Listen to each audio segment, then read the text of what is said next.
Welcome and or welcome back to my channel. I'm Hannah Blackwell. I am really excited for this video. I may not look super pumped at the moment because I just woke up from a nap, but I've made myself a caffeinated mocha, even though it's almost 2 p.m. Possibly a bad idea, but that's what's happening, mom life. So this is going to be my favorite books of 2023.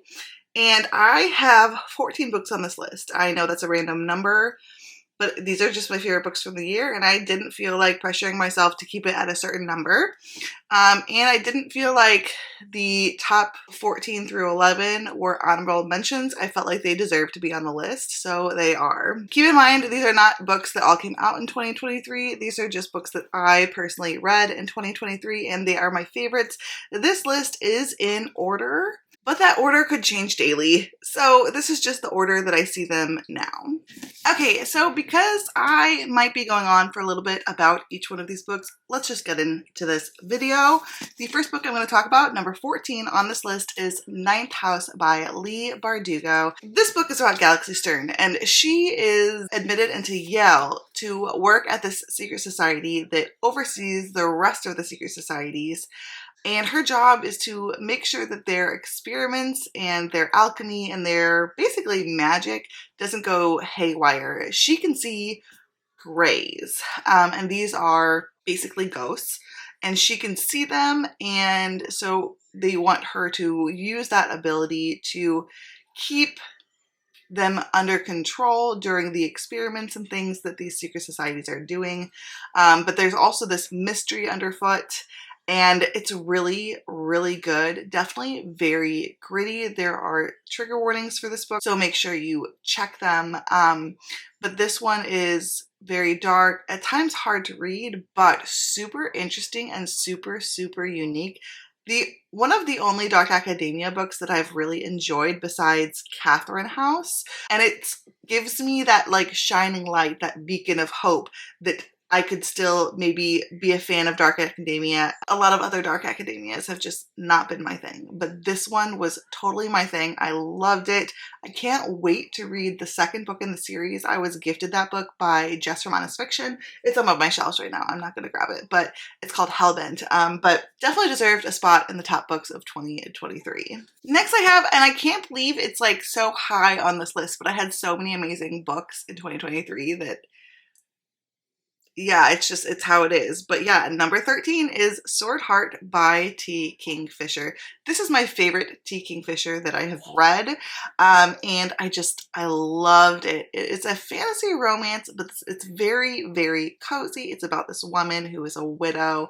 Her deceased husband's family wants to take her inheritance from her deceased husband's uncle, if that makes sense. And so they try to lock her away so that they can steal it, and she just gets so fed up from being treated so poorly that she decides to try to take her own life. She grabs this relic of a sword off the wall, unsheaths it, and out comes a knight in shining armor. And he is there to protect her now. It's really funny. It's really hilarious in true T. Kingfisher fashion. There's a band of unlikely heroes getting together. There's a quest. It's just a ton of fun. The romance is very sweet in this one. Is that your dragon? Uh-huh.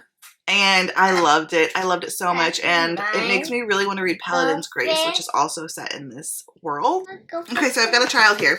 But the next on this list, number 12, this is number 12, is Wall of Storms by Ken Liu. This is the second book in the Dandelion Dynasty, and things really hit the fan in this book. Everything. Yeah, it hits the fan. Yeah. This book is crazy. There's a lot of really cool reveals. No, it's a house. Yeah. So basically, I can't tell you too much about this book. No, it's a story. But in the first book in the series, Grace of Kings, we basically follow these multiple political factions. There is an empire, but there's a revolution brewing, but there's different sides that want to deal with it differently. And it's almost like a prequel to the rest of the series. And you kind of see basically how everything happens with this revolution and how the stage is really set up for all of the political maneuverings. Our house is big. Yeah. And everything in this book. And then things really change a lot. Things get crazy and it's really cool. I can't say too much because it's really spoilering, but it's American and Chinese inspired, I believe. And it's very told like a history book, like especially the first book, but I felt like this one was told like a history book too. And that could also just be the audio narrator. I loved it. I need to move on. I've got 2 more books to read in the series and I need to get on it. I'm planning on reading book 3 in January, but I can't seem to get through Fool's Errand.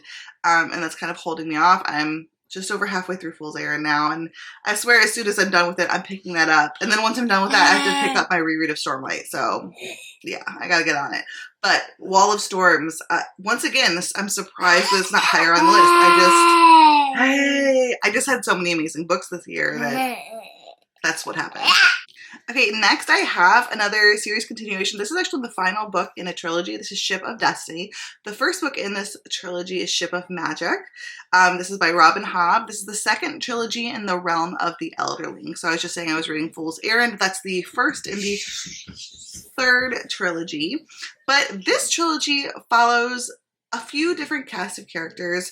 We're in this trading town of Bingtown, and they are live ship traders in this town. That's what a lot of the people do there. They captain these live ships, and these live ships quicken after 3 consecutive heads of the family die on board the boats or the ships. So once that happens, the ship quickens, it becomes alive, like fully alive.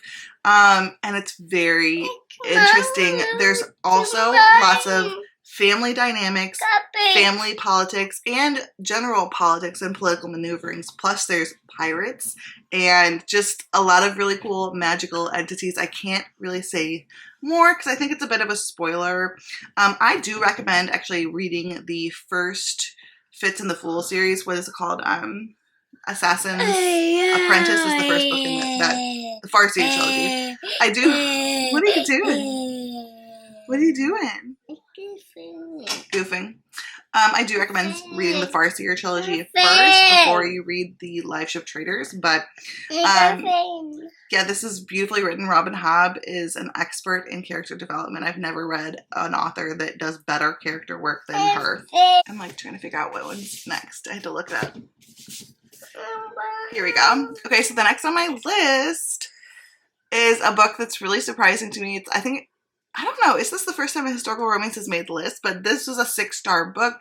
It's my favorite historical romance of all time now, and that is, again, The Magic by Lisa Kleypas. This book is amazing. This is the prequel book to the Wallflower series, and this follows a second chance childhood friends to lovers romance that then becomes an enemies to lovers second chance romance. It's so good. So we have Lady Aline and John McKenna. Now, Lady Aline is wealthy. She's in this noble family. And one of their, I think he's like is he a stable boy or something? He works on the property. So he's like a, bottom of the food chain dude. And they become childhood friends. And then they become more than that. And her father catches them. So he is sent off. Well, he decides that he wants to make something of himself. Just to kind of prove her wrong. Because when he does leave, there's like a misunderstanding. Like I don't want to go into it because I think it's a little bit spoilery. But basically, they don't leave on good terms. And so he ends up in America and makes something of himself, and something like he becomes very wealthy and comes back into the picture, and it's their romance. It is so good. The mutual pining in this book is beyond top tier. I think that okay. The mutual pining in this book is so good. I think that Lisa Kleypas is just top tier for character development too. And she just did a lovely job with this romance. It was just so beautifully written, and it made me feel all of the feels. I was feeling happy and sad and upset and frustrated. I was feeling all of the feelings. It had to be in the top 10 for sure. Number 9 on this list is Captain of the Horde King by Zoe Draven. I feel like some people are probably going to be annoyed at me that this is high on this list when some of these other books were like behind it, if that makes sense. But honestly, this book was just made for me. We have this Horde King. It's Drakari, or no, it's Dothraki fan fiction, and I'm obsessed with Dothraki. This book was just made for me. So this is an alien romance, and the planet is called Drakar, and there's a human settlement on the planet, and there are these Horde Kings in Drakar, and keep the order around the planet, and these human settlements are actually like starving, and one day our heroine's brother tries to burn the land to basically create a charcoal fertilizer, and that's like super against the rules there, starting a fire on the grass, because they worship the grass very much like the Dothraki. So yeah, that's like super not allowed, and one of the closest Horde King shows up, and our heroine sacrifices herself and unknowingly becomes the Horde King's wife. So they get married, and it is their romance. So it's captor-captive, enemies to lovers, with a Horde King that's basically a Dothraki. Now, the only difference with these aliens is that they do have tails, and their eyes are just basically all black. Like, they don't have, what is that called? Like, the iris or whatever? Like, it's just all black. Other than that, I think that they have claws, too. I think they have claws, too. But other than that, they are just basically big Dothraki Horde Kings. Once again, like with Lisa Kleypas, I think that Zoe Draven and Lisa Kleypas have something similar in their writing, in that they can write mutual pining very well, and pining, and create this beautiful character development that really gets you attached to the romance of it all, where you're reading it for the romance. And that's what I felt like in this book. Like, I was so attached to this romance and seeing it through. And I just loved it. I loved it so freaking much. And I don't have enough good things to say about it. Oh, here's this one. Okay, so what is this, number 7? Okay, number 8, I can count. This is number 8 on the list, and it's Glow by Raven Kennedy. This is the 4th book in the Plated Prisoner series, and I've adored this series so flipping much. This is a King Midas retelling. It's very similar, I feel like, to ACOTAR, especially with the found family elements, with like the friendship group and everything like that. And like, it's just so good. The character development is wonderful. It really takes its time. You watch these characters grow, especially Oren. You really watch her grow. It's so sad to me that this book is in my top of the year, and I can't get through the 5th book. It's just so awful. I'm heartbroken. I don't know what to do with myself. So yeah, the first book in the series is called Guild, and it is a King Midas retelling, and you follow Oren, and she is King Midas's pet. She's been gold touched by him, and she is just basically there for his pleasure. She lives in a gilded cage, and she's just kind of drinking her life away, doing nothing other than being abused and having Stockholm syndrome, and you kind of watch her grow, and a romance, she meets someone, and a romance kind of like ensues from there, and it's really, really good. The character development is wonderful. I think that Raven Kennedy did a money grab and decided either to try... It doesn't make sense what she's done. She's extended this series in a way that there's been no hints throughout the whole 4 books. So yeah, I think she's doing a money grab. The way and the direction that this book is going, there was nothing hinted, no tiny clues like there should have been. If she was going to do such a big reveal in book 5. So it makes me think that she's decided to add on for money, and that's just like a nasty taste in my mouth. And if that's not the case, then it was poor planning on her part, and it was not done well. So either way, crappy. But book 4 was freaking awesome and wonderful. And it's definitely the best book in the series, in my opinion. I loved it. I loved it, loved it, loved it. And I wish it had gone in a different direction, I guess, in the next book. Like, it could have gone any direction, but like, why did it go in that direction? I don't know. But that's book 5's problem, not book 4's problem. Book 4 was perfect and awesome. Okay, the 7th book on this list is Caliban War by James S.A. Corey, which is a writing duo. And this is the 2nd book in the Expanse series, my favorite book in the series. I think I give this 6 stars. And this series is a really cool space opera. It starts out with a mystery and quickly becomes an action-packed adventure from there. And it follows many stories that all have like an interconnecting story. It follows, like, there are some characters it follows throughout the whole thing. I loved it. I loved it so much. There's a character introduced in here that is my favorite character, and I love her so much. And it's just so good. I can't tell you much about this one, but I feel like I can't really tell you too much about the first book either. But basically this starts with this detective trying to find a girl. He's been hired to find this girl. And then we're also following this other crew. They are miners that are mining glaciers on asteroids to deliver for basically water for the outer planets. And they come across a ship who has a distress beacon. And things go from there. In this world, there's Earth, there's Luna, which is kind of like still with Earth, and then there's Mars, and Earth and Mars are at it with each other all of the time. And then there's these like the outer planets who are treated like secondhand citizens of the solar system. And so there's like a lot of politics involved in this too, politics and maneuverings and things like that, which I find very interesting.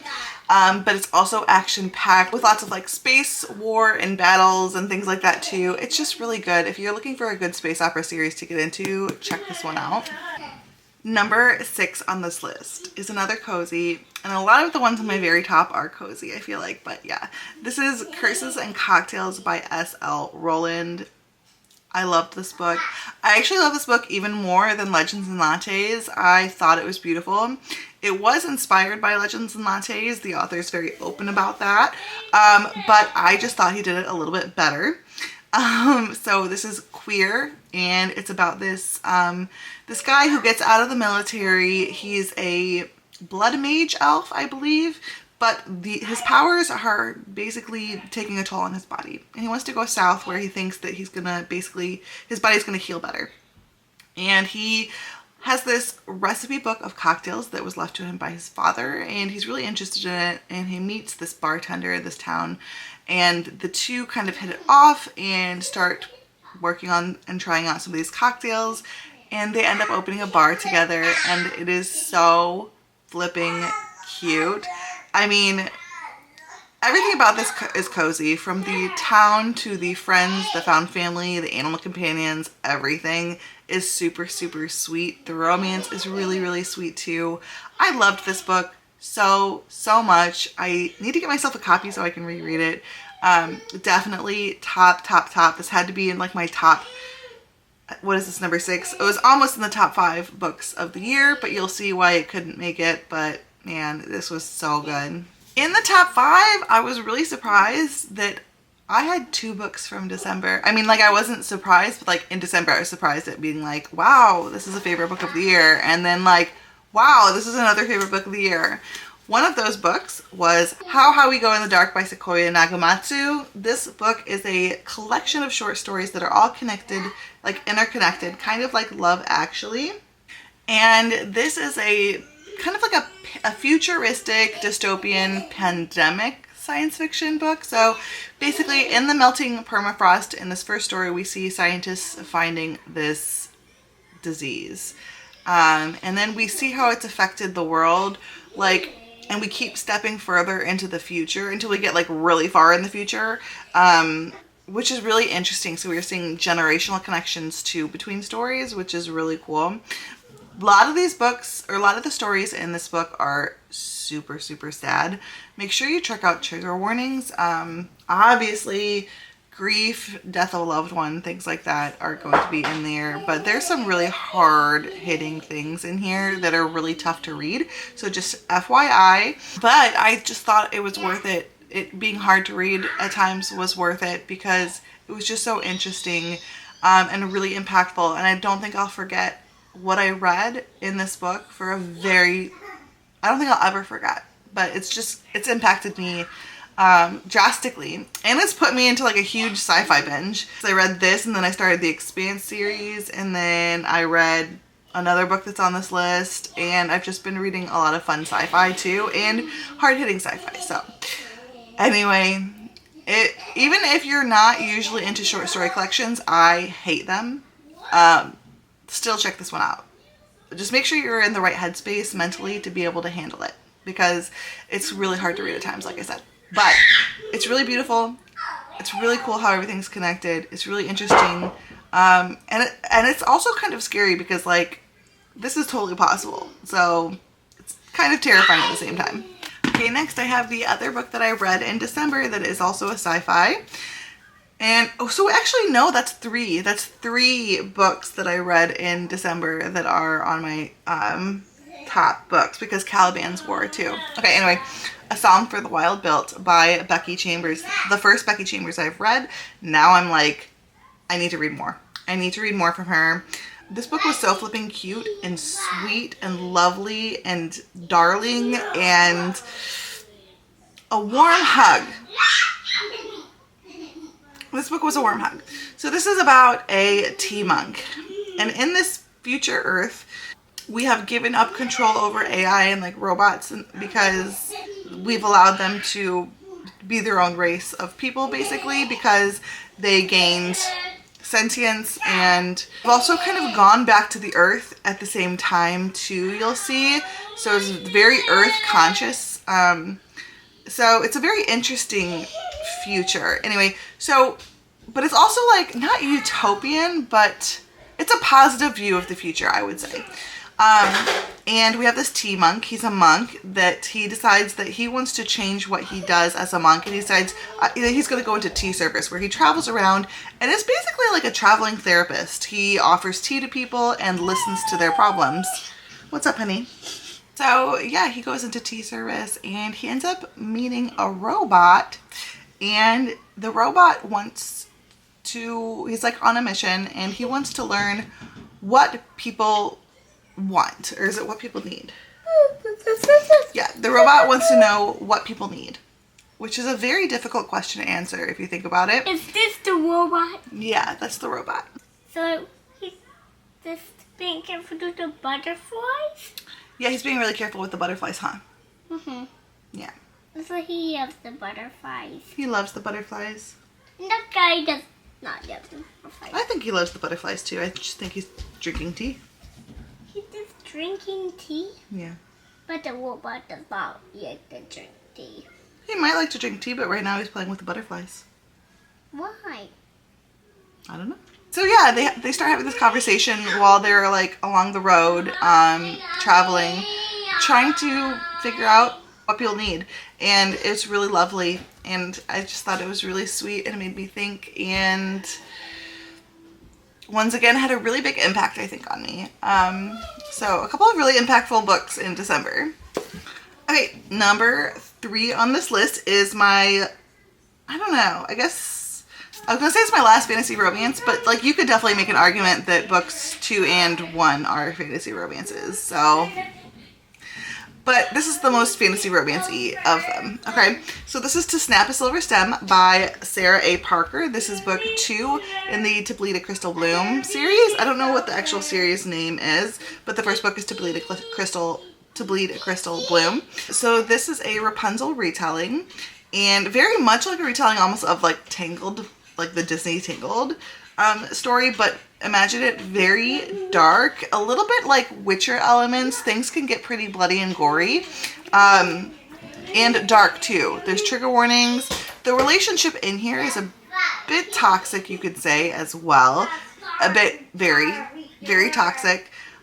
There's some issues. I just can't stop reading it. I love it so much. Her writing is absolutely lovely, and I need to move forward in this series. I can't wait. Okay, so my last or top two, sometimes they're interchangeable. There was a period of time that I thought book 2 overtook book 1, but I changed my mind. And I think if you've been following my channel all year, you probably know that.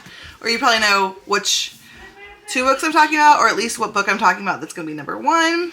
But number 2, we have The Very Secret Society of Irregular Witches. I know at one point I said it took out number 1, but after sitting on it, and that's the thing when you like look back at your top, like things like sit and wait, and you have to think about like what still has a lasting influence. And this definitely still does. I'm obsessed with this book. Love, love, love, love this cozy, witchy fantasy / fantasy romance. But it's number 2 on this. It's number 2 on this list. So this is by Sangu Bandana, and it's a cozy like witchy book. It's so flipping cute. It's very rom-com-esque. So like a witchy, cozy rom-com. Yeah. So our main character is a witch, and she's actually a witch on YouTube, I think, because she's hiding in plain sight. So witches can't get together in this world other than once every blue moon with their, what our main character calls the Very Secret Society of Regular Witch, or she calls it like the Very Secret Society. And, or maybe she calls it the Very Secret Society of Regular Witches. I can't remember. Anyway, the point is they can't be together a lot because if there's too much magic in one place, chaos can ensue.